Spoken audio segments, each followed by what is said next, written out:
Welcome to Group 8's presentation, and today we'll be talking about ethical failures in superannuation, the case of CBA, insights from the Royal Commission and CFA ethical standards. And on the screen here are my group members.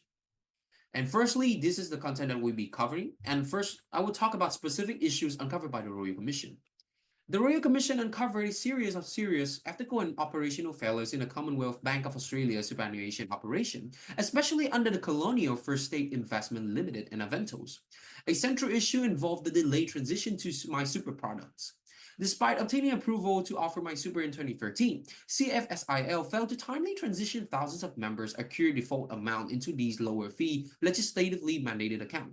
Internal communication suggested these delays were partially motivated by a desire to retain ongoing advisor commissions, prioritizing revenue over members' benefits. Another significant issue was the charging of fee for no service. CBA subsidiaries deducted advisor fees from member accounts even when no personal advice or service was provided. In some cases, this practice continued for years and involved customers who had passed away, revealing grave shortcomings in internal controls and governance. Additionally, the continued use of grandfather commission under the pre-FOFA future financial advice agreements demonstrated the disregard for the intent of reforms designed to reduce conflict of interest in financial advice. These commissions incentivize ongoing payments advisors regardless of whether any new service or advice was provided, often to the detriment of fund members. The Royal Commission also criticized CBA practice of selling superannuation products through its retail bank branches. The evidence showed that the frontline staff were incentivized to meet sales targets rather than to assess the suitability of products for individual customers. This created an environment in which products recommendations were driven more by internal sales priorities than by clients' financial needs. Furthermore, the returns provided on cash investment option with CBA super funds were unusually low, and the bank was found to have invested members' funds in related party products that may have not yielded competitive outcomes.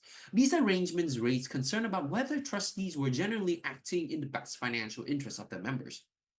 Lastly, the Commission found misconduct in the provision of intra-fund advice, including instances where advice were delivered by individuals who were not appropriately licensed or who had been banned by regulators.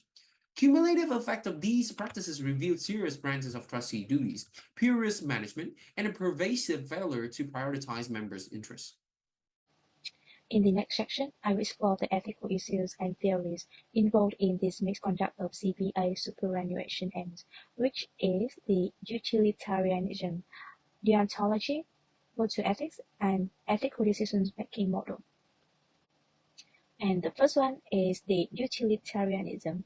It assesses actions based on their consequence, aiming to achieve the greatest good for the greatest number.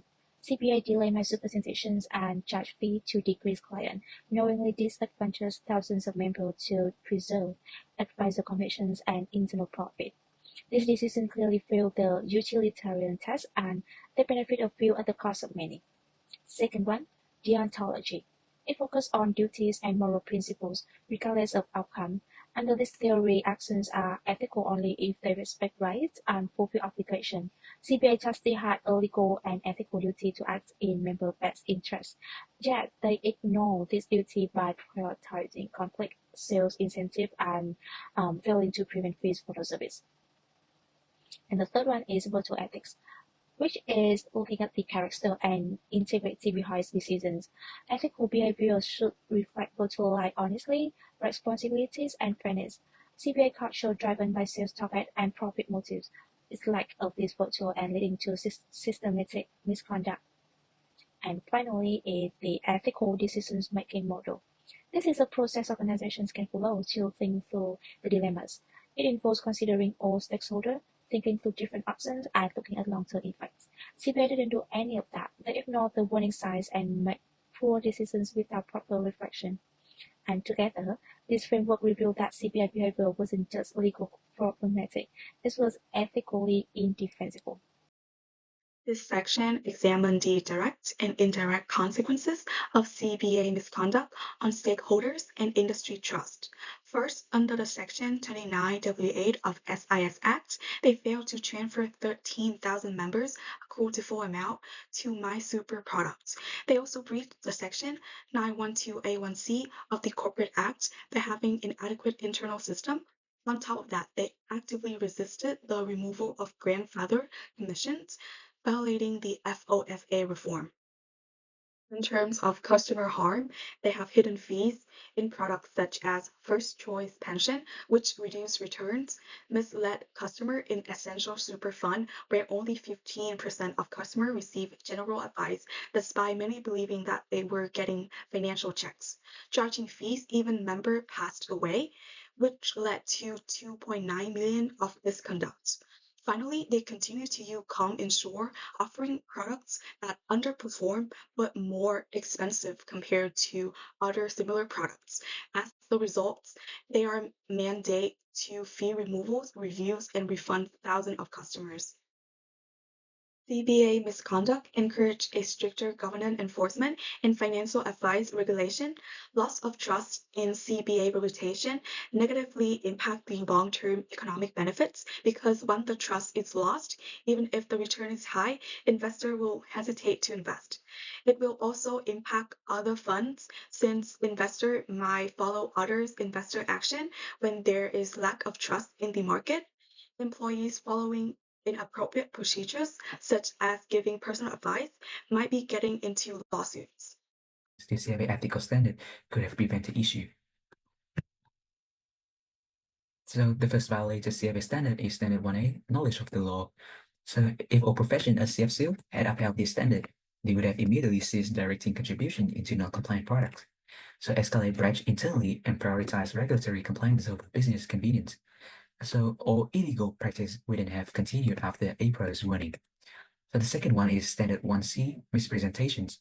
So had this standard been followed, communications to member would have clearly explained all options, including my super, without misleading language. So there would have been no scripts that nudged member away from better choice to preserve commission. The third one is standard 1D, misconduct. Ethical professions would have recognized that charging fee to decrease time or ignoring known breaches reflects poorly on integrities. So upholding this standard would have required internal actions to stop unethical practice, regardless of business pressure. So next, we have standard 3A, loyalty, prudence, and care. So this standard requires putting the client first. So adherent here would have meant transitioning members to my super products promptly, not delaying to preserve commissions. So ethical professions would have focused on improving member outcome, not protecting internal revenue stream. So another CFA standard is the standard 3B, fair dealing. Member would have been treated equally. So the firm wouldn't have prioritized high revenue members or tailor contact strategy based on profitability. So every client would have received consistent, fair commission and service. So the last CFA standard is standard 6A, which is avoid or disclose of conflicts. So many of the problems arose because members were told that advisors had a financial incentive to keep them in the high fee products.